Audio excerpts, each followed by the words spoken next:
Welcome to lecture of programming fundamental.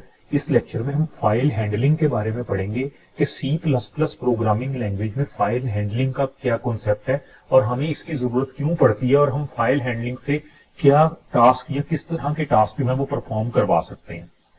तो सबसे पहले हम देखते हैं कि files are used to store the data in storage device permanently. हमें पता है हमारे जिसमें सिस्टम्स में कोई फाइल होती है, मसलन मैं कहता हूँ कि वर्ड की फाइल पड़ी है, पावर पॉइंट की है, एक्सेल की है, कोई टेक्स्ट फाइल पड़ी है, उसके अंदर कुछ डाटा स्टोर होता है और जब भी मैं उस फाइल पे जाके उसको ओपन करता हूँ या डबल क्लिक करता हूँ, फाइल मेरे सामने ओपन हो जाती है और उसके अंदर जो कंटेंट पड़ा होता है मैं वो कंटेंट देख लेता हूँ।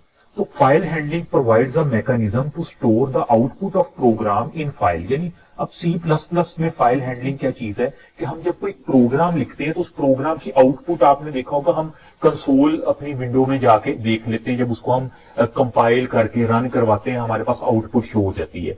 तो फाइल हैंडलिंग में हम ये करते हैं कि जो प्रोग्राम लिखते हैं उसकी जो आउटपुट है वो किसी अपनी मर्जी की फाइल में स्टोर करवा देते हैं। मसलन मैं चाहता हूं मेरे प्रोग्राम की जो आउटपुट है वो वर्ड की एक फाइल में सेव हो जाए, तो मैं उसको अपने कोड के थ्रू ही वर्ड की फाइल में वो रिक्वायर्ड जो आउटपुट है वो उसमें मैं स्टोर करवा दूंगा और फाइल भी मैं अपनी मर्जी से क्रिएट करूंगा। यानी जिस भी लोकेशन पे डेस्कटॉप पे करना चाह रहा हूं, किसी ड्राइव में करना चाह रहा हूं, तो वो सब हो जाएगा।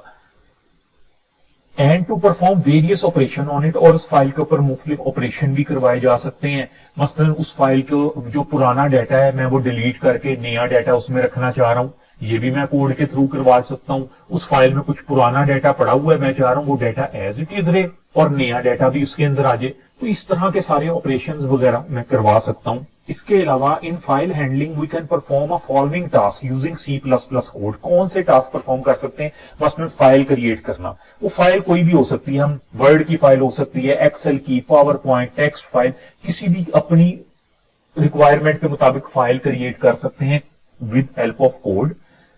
Save the output of programme into required file, हमारे जो भी प्रोग्राम की आउटपुट होगी वो उस फाइल के अंदर हम स्टोर भी करवा सकते हैं। हम उस फाइल के कंटेंट को अपनी कंसोल विंडो में भी देख सकते हैं। कंसोल विंडो जहां पे हम अपनी आईडी में प्रोग्राम का कोड लिखते हैं, कोड लिखने के बाद जब उसको एग्जीक्यूट करवाते हैं या रन करवाते हैं तो जो हमारे सामने विंडो आती है उसको कंसोल विंडो कहते हैं, जहां पे हम आउटपुट देख रहे हो। हम यानी प्रोग्राम के थ्रू किसी भी फाइल का जो कंटेंट है उसमें क्या पड़ा है अपनी कंसोल विंडो के ऊपर वो कंटेंट डिस्प्ले भी करवा सकते हैं। इसके अलावा add the content to existing file without affecting the previous store data, यानी जो भी पहले डाटा स्टोर है हम उसको रिमूव किए बगैर उसके अंदर और भी डाटा स्टोर करवा सकते हैं with help of C++ code. तो ये बेसिकली फाइल हैंडलिंग का कॉन्सेप्ट है C++ के अंदर।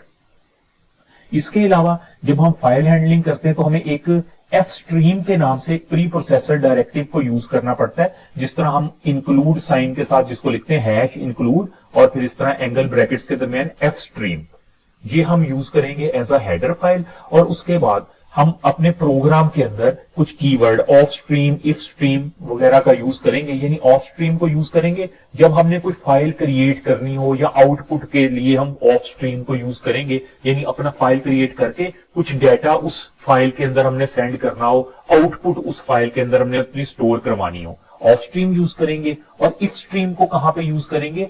इनपुट के लिए, ठीक है, फॉर द इनपुट और read content of the file, कि हम चाह रहे हैं कि हम उस जो कंटेंट फाइल में जो भी पड़ा है वो कंटेंट हम डिस्प्ले करवा दें अपने कंसोल विंडो के अंदर, तो वहां पे हम इफ स्ट्रीम को यूज करेंगे। और एफ स्ट्रीम जो है ये बेसिकली इनपुट और आउटपुट दोनों के लिए यूज की जा सकती है। तो हम ऑफ स्ट्रीम, इफ स्ट्रीम को यूज भी करके देखेंगे इसके बाद वाले लेक्चर में।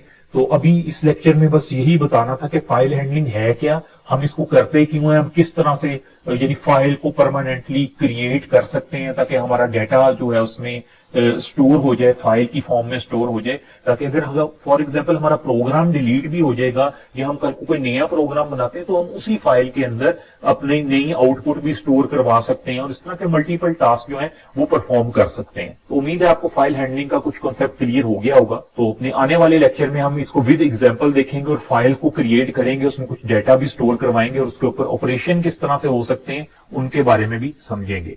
Thank you.